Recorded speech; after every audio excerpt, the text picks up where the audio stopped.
We were doing the chapter part 2 modernizations, in which we will discuss some of the questions. Here you can see the first questions for today is what were the major development before the Meiji restorations that made it possible for Japan to modernize rapidly. So here we will talk about the economic growth during the time of the regime of the shogun as it was ruling earlier. Okay, so when we can talk about the development, you can see the peasantry, it was disarmed, and you can see that only the samurai here are the warrior class. Okay, they carried the sword, and this ensured the peace and order, ending the frequent war of the previous centuries. Then you will see the land survey of the land to identify the owners, the taxpayers, and they could grade the land productivity, okay, to ensure a stable revenue base. And now you can see a person, okay, it married began to be more valued than his status. And you can see a vibrant culture, it blossomed in the town, where you can see the fast growing class, emergence of a fast growing class, that was the merchant class, and they patronized the theaters and the arts. So as people, they enjoyed reading, it became possible for gifted writers to earn a living solely by writing. And at the time of Tokugawa, you can see they put restriction on the exports of the precious metals. Japan, it imported luxury goods like silk from China and textile from India. Silk from China and textile from India. Paying for this imports with gold and silver. So it started strained the economy, and you can see Tokugawa he put instruction or restrictions on the exports of the precious metals. Then other development you can find here, that increased use of money,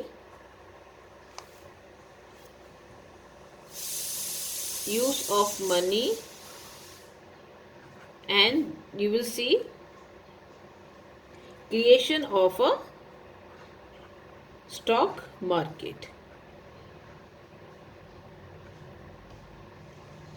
in rice. Okay, so you can see show that the economy, it was developing in a new ways. So now comes a question that what is meant by the Meiji restoration. So you will see in the year 1868 a movement that forcibly removed the shogun from the power, okay, and then brought the emperor into power. So this you can see we called them Meiji restoration.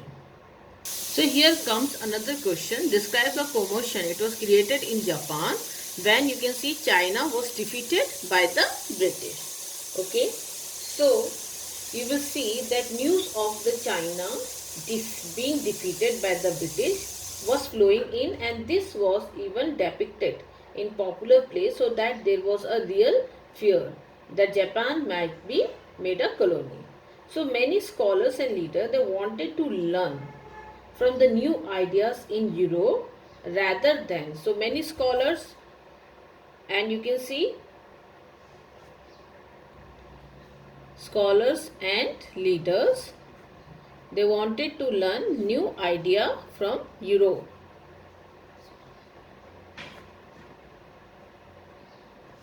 Even while being, you can see that the others, okay, sought to exclude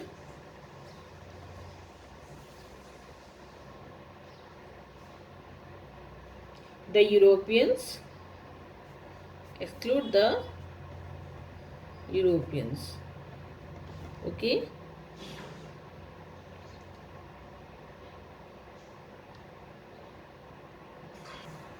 but they were ready to adopt the new technologies they offered. So some argued for a gradual and limited opening. Okay, some argue for the gradual and limited opening to the outer world.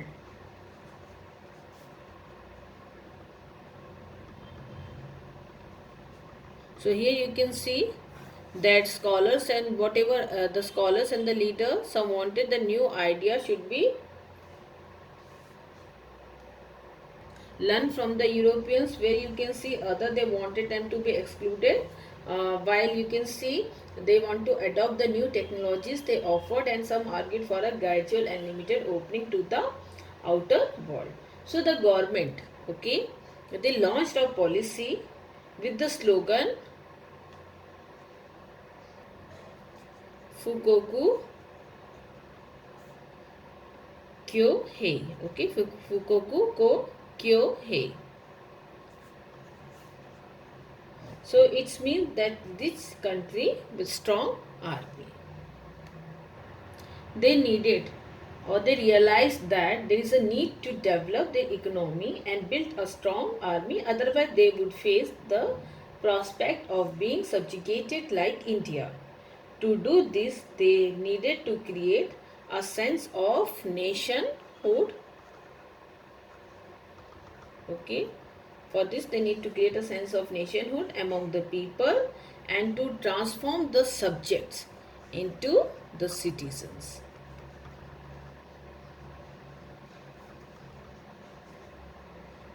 So now we will talk about the Meiji reform or the Meiji economic, and we will discuss about the economic reform. Okay. So here you will see that the new government also worked to build what they call the emperor system.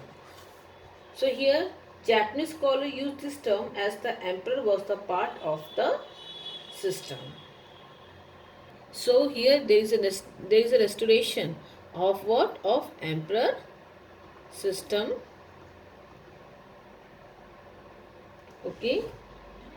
So officials were sent to study the European monarchies on which they planned to model their own. So the emperor would be treated with reverence as he was considered a direct descendant of the sun goddess, but he was also shown as the leader of westernization.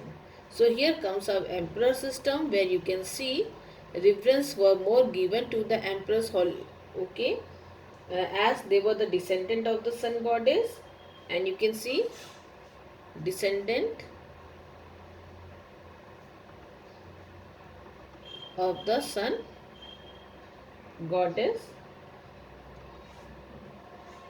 and the leader of westernization. So his birthday, it became a national holiday. He wore, you can see, western style military uniform, and the edicts, okay, it were issued in his name to set up modern institutions. So the imperial rescript on education of 1890 urged people to pursue learning, advance public good, and promote common interests.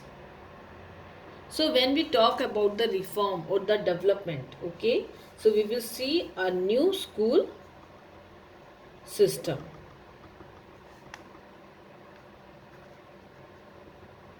Okay, it began to build from the 1870s,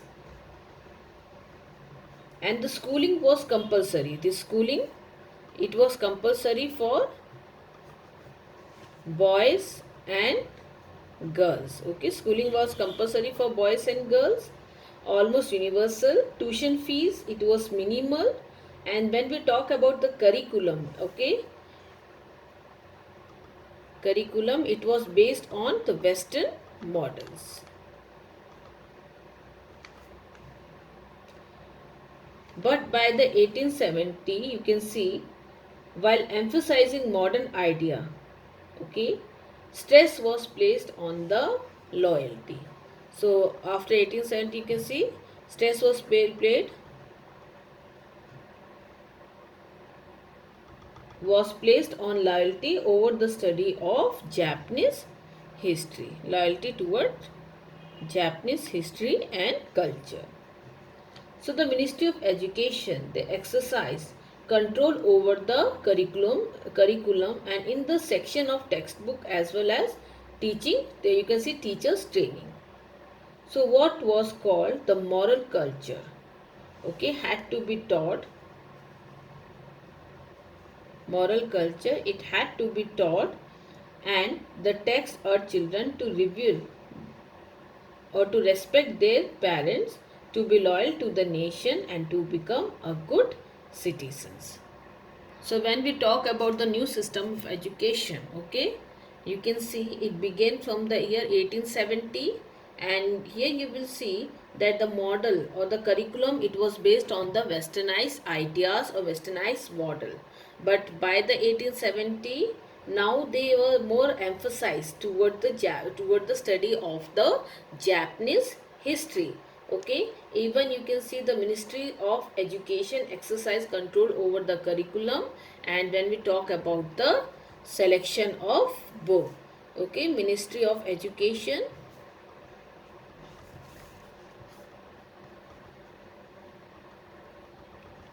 control over, okay, so what they have control over? Curriculum as well as selection of book.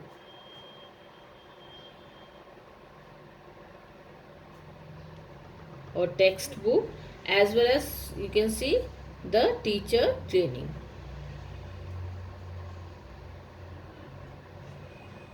So moral culture, it was taught, and text, it urged children to respect their parent. Okay, in the moral culture you can see it urged, it pursued the children to respect their parents.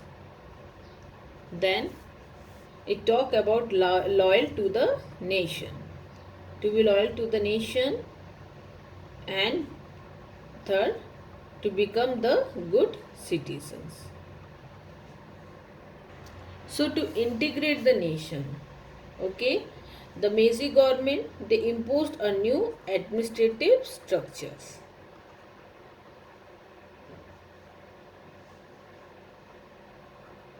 Okay, administrative structure by altering the old village and the domain boundaries. Okay, so the administrative unit, they had to have revenue, and you can see revenue adequate to maintain the local school and the health facility and health facilities, as well as serve as the recruitment centers for the military.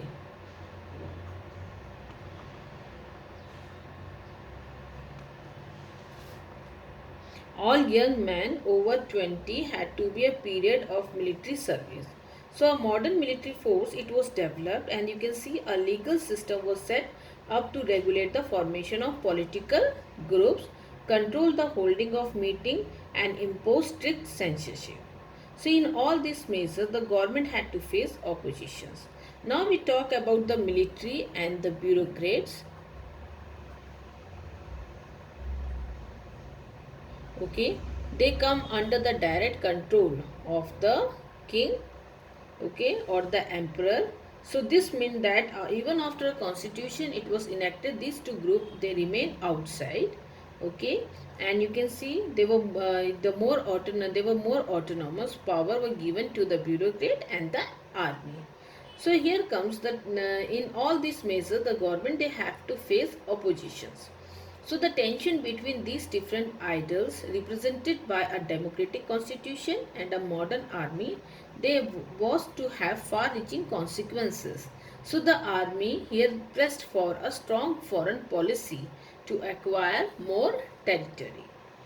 So this led to the war with the China and Russia, in both of which you can see Japan was the victor, and then the popular demand for greater democracy was often in the opposition to the government aggressive policies.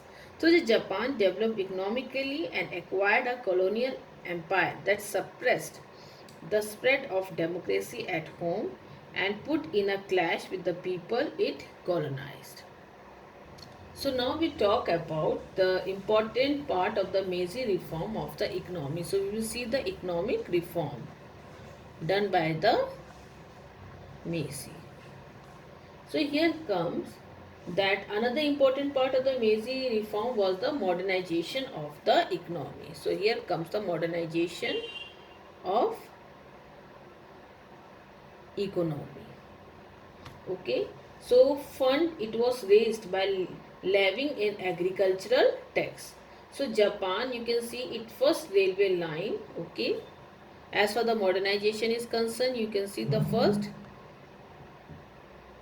railway line between the Tokyo and Yokohama. Okay, it was built in the year 1870 to 72. Then we talk about textile machinery was imported from Europe. Okay, textile machinery imported from Europe. Okay, textile machinery imported from Europe, and the foreign technicians they were employed to train worker to teach, as well as you can see to teach in universities and schools, and Japanese students were sent abroad. So in 1872 modern banking institution. Okay, then comes the banking institutions. It was established institution in 1872. And when we talk about companies like you can see Mitsubishi and Sumitomo. Okay, so company like what? Mitsubishi and Sumitomo. Okay, were helped through subsidies and tax benefit to become the major shipbuilders. Okay, so that the Japanese trade was from now on carried in Japanese ship. And when we talk about Zaibatsu, okay, so you will see it's a last big business organization. It's a largest or large business organization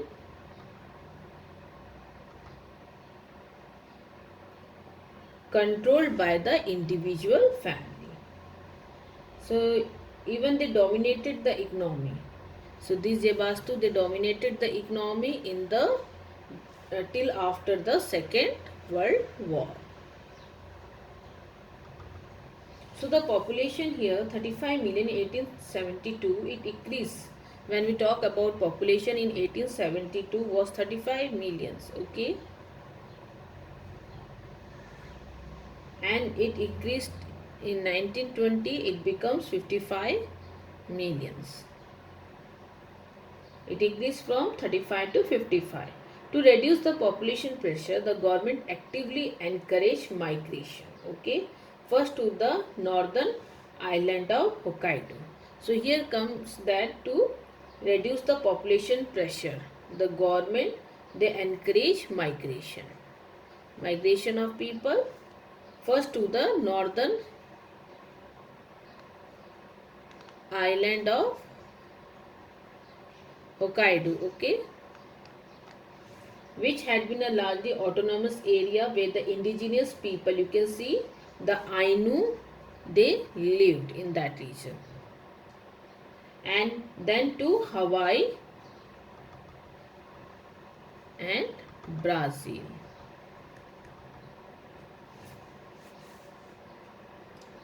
So you will see as well as to the growing colonial empire of Japan. So within Japan, there was a shift to towns as industry developed.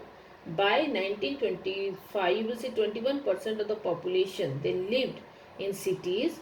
By the 1935, this figure had gone up to 32%. So here you will see the number of people in the manufacturing industries.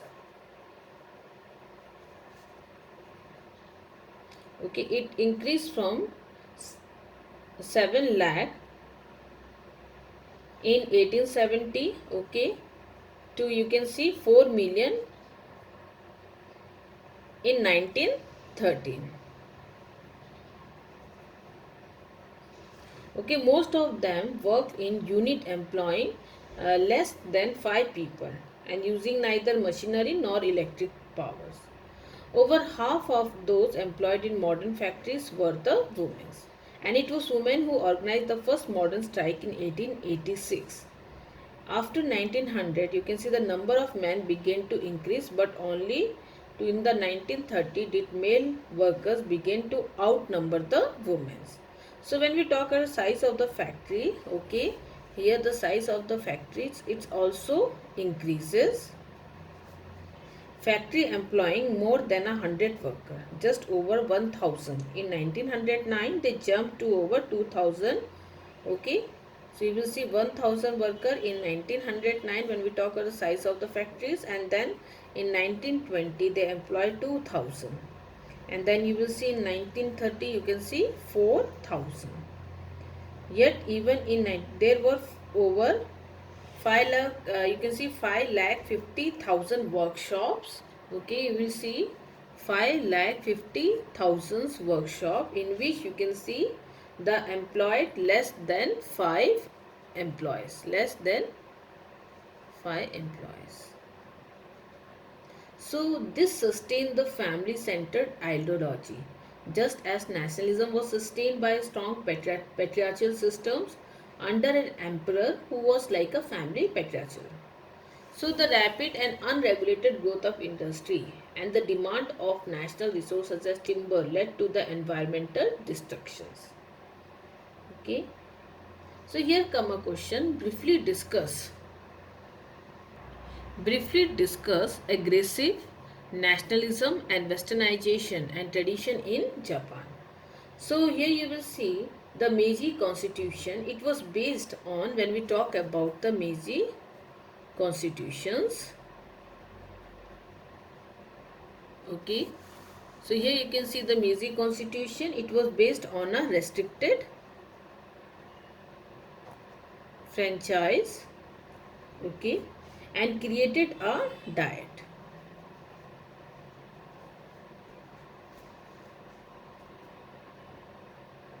The Japanese used the German word for the parliament because of the influence of German legal ideas with limited powers. So the leader who brought about the imperial restoration continued to exercise power and even establish the political parties. So between 1918 and 1931, popularly elected, okay, prime minister, they formed cabinets. So thereafter, they lost power to national unity formed across the party lines. So the emperor was the commander of the force, and from 1890 this was interpreted to mean that the army and the navy had independent control. So in 1899 the prime minister, he ordered that only serving the general and admiral could become ministers. So this strengthening of the military together with the expansion of Japan colonial empire was connected with the fear that Japan was at the mercy of the western powers. So the fear was used to silence opposition to military expansion and to higher taxes to fund the armed forces. So here comes westernization and tradition. So successive generation of the Japanese intellectual, they had different view on Japan relations, okay? Japan relation with other countries. Relation with other countries, okay? So to sum the, you can see the USA and the Western European country were at the highest point of civilization to which Japan aspired. Fukuzawa Yukichi, a leading Meiji intellectual, expressed this by saying that Japan must expel Asia. He meant that Japan must shed its Asian characteristics and become the part of the West. So the next generation questioned the total acceptance of Western idea and urged that the national pride be built on indigenous values. So here comes a philosopher. You can see Miyake Setsure, okay, argued that each nation must develop its special talent. Okay, each nation it should develop its special talent. Okay, in the interest of the world civilization. To devote oneself to one country is to devote oneself to the world. By contrast, many intellectuals were attracted to the Western liberalism and wanted a Japan based not on the military but on democracy. You can see here Ueki Imori, okay, a leader of the popular rights movement. It was demanding the constitutional government. Admired the French Revolution doctrine of the natural right of man and the popular sovereignty and spoke for a liberal education that would develop each individual. Freedom is more precious than others. Other even advocated voting rights for women. So this pressure, it led the government to announce a constitution. So here comes a question that how the daily life, okay, daily life, it was transformed as Japan developed.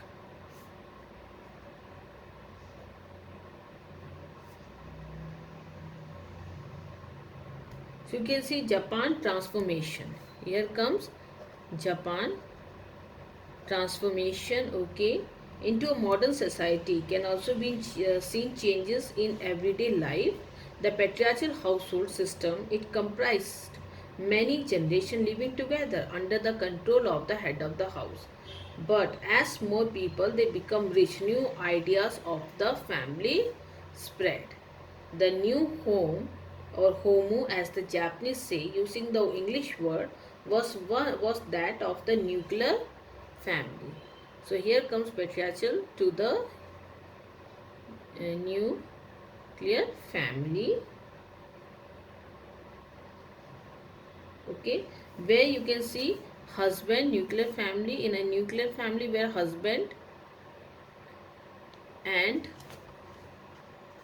wife, okay, husband and wife lived as a breadwinner and homemaker. So the new concept of domesticity in turn generated demand for new type of domestic good.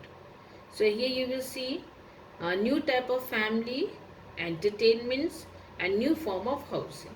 So in the 1920, the construction companies, they made the cheap housing available for a down payment of 200 yuan and a monthly installment of 12 yuan for 12 years. For 10 years.